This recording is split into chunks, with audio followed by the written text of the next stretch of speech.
The demographic transition is the most widely known generalization in population research. It has attracted many variants and extensions, including the idea that we may distinguish a new second demographic transition, or SDT, separate from the first. In the first transition, called the era of the Child King by Philip Aries, couples had fewer children so they could advance those children in life, a choice of quality over quantity.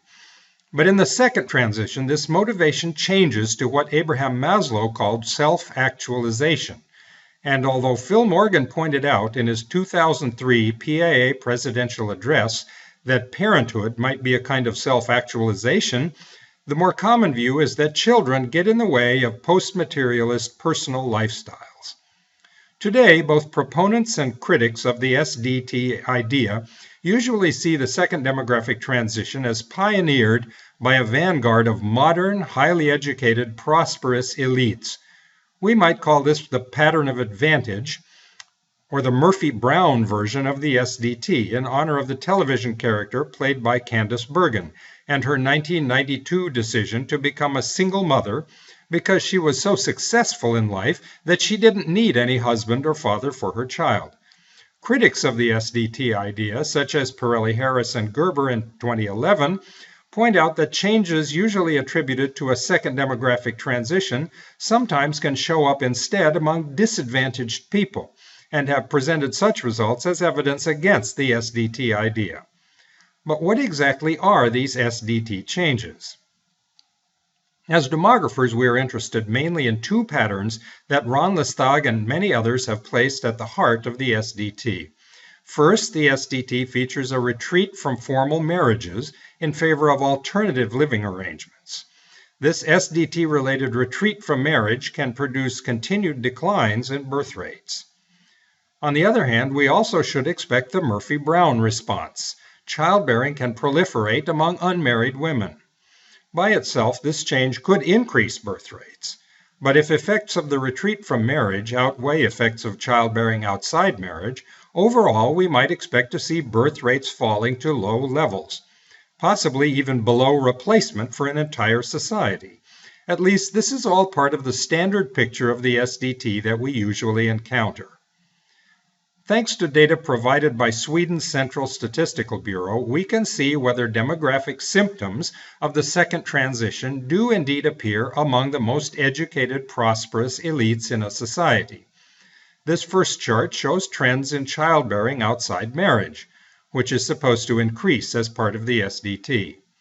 In Sweden in 1970, the least educated women had the highest propensity to have children outside compared to within marriages. The most educated women had the least dispersion of childbearing outside marriage. But over time, dispersion of births outside marriage multiplied more than six-fold among the most educated women, while it did not even double among the least educated women in Sweden. This looks like a clear example of the Murphy-Brown version of the SDT, or what we might call a pattern of advantage for non-marital childbearing. At the same time, however, as shown in this second chart based on the same data, the retreat from marriage in Sweden followed a very different path. Back in 1970, the most educated women married later, and so spent less time married during the childbearing ages, while the least educated women spent the most time married. But already by 1985, this educational difference had disappeared.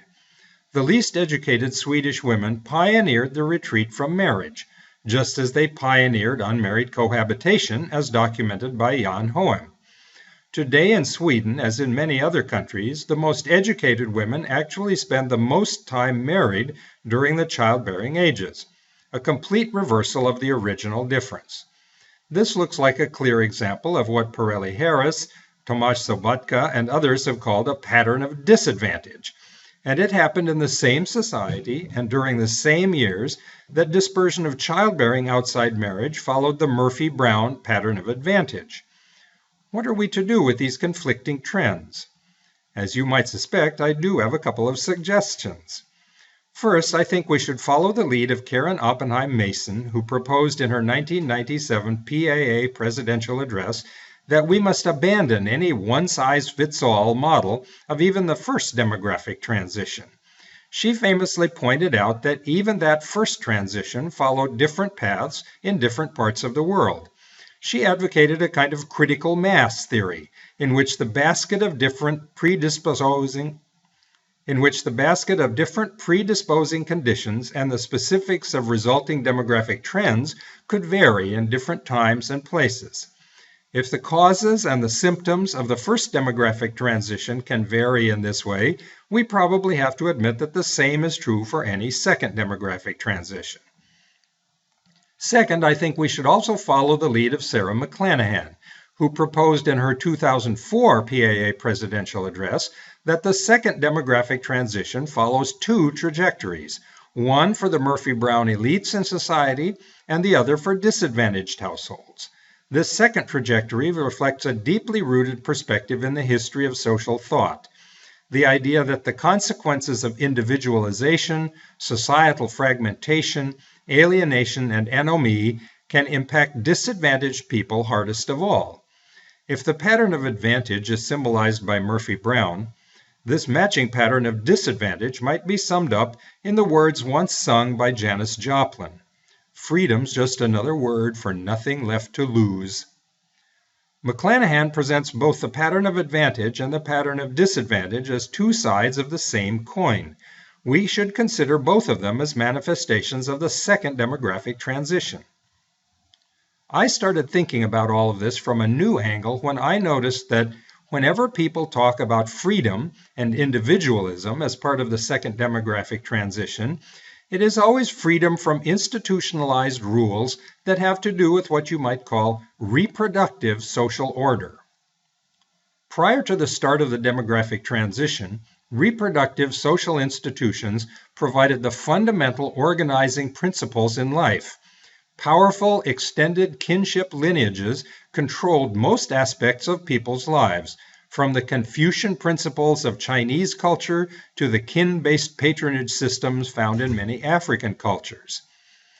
In this pre-transition context dominated by the consanguine dimension of family life, even marriages reflected this dominance. People entered arranged marriages out of obedience to their parents. As Shakespeare reminded us in Romeo and Juliet, people who went against their families were liable to end up dead. Jack Caldwell's classic 1976 article linked the first demographic transition to the fading pronatal power of consanguine kin groups over our lives. A couple of years earlier, Bernard Farber had suggested that this eclipse of consanguine power produced a new compensating emphasis on affinal rather than consanguine ties as the foundation of family life, which he called the conjugal family system. These changes accompanied the first demographic transition as the rational self-interest of couples in their individual households emerged from the shadow of the rational self-interest of powerful kin lineages organized as corporate entities running society. Inside the new conjugal family system, however, gendered hierarchies governing relationships between partners remained intact and even were elaborated and strengthened.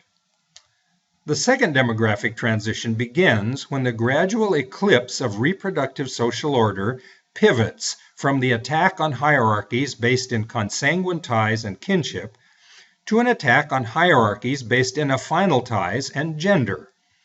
Both Schoen's 2010 article on gender competition and the 2015 article on the gender revolution by Goldscheider, Bernhardt, and Lapagard point out the strong linkage between this new direction of family change and the second demographic transition.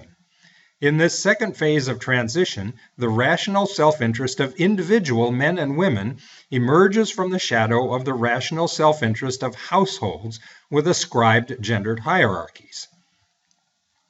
I suggest that this is the most fundamental dividing line between first and second demographic transitions, the pivot from the consanguine to the final dimension of the family as the target for the eclipse of reproductive social order. This eclipse may affect different demographic indicators in different societies and may appear among elites, the disadvantaged, or even, as in Sweden, among both in different forms. The social capital built into ancient hierarchies of generation and gender does not disappear during this eclipse of reproductive social order. It simply shifts to other hierarchies in other institutions in society, hierarchies organized not around reproductive relationships, but around material production and property. The power taken from kin groups is now in the hands of joint stock corporations and bureaucratic states, our current masters in what has been called the new feudalism. Since these institutions organized around material production operate on a much larger scale, the new agents of social control may seem more distant and impersonal, even though their power over our lives is greater than ever in the past. This social distance can give the superficial observer an illusion of freedom for personal individual choices. This may explain the celebratory tone of some writing about the second demographic transition as liberation of the individual human spirit. In its Murphy-Brown pattern of advantage, some people may experience the second demographic transition in this way. On the other side of this coin, though, when contemplating the pattern of disadvantage shown by some SDT indicators in some times and places, we may want to remember the imagery from Fritz Lang's classic film, Metropolis.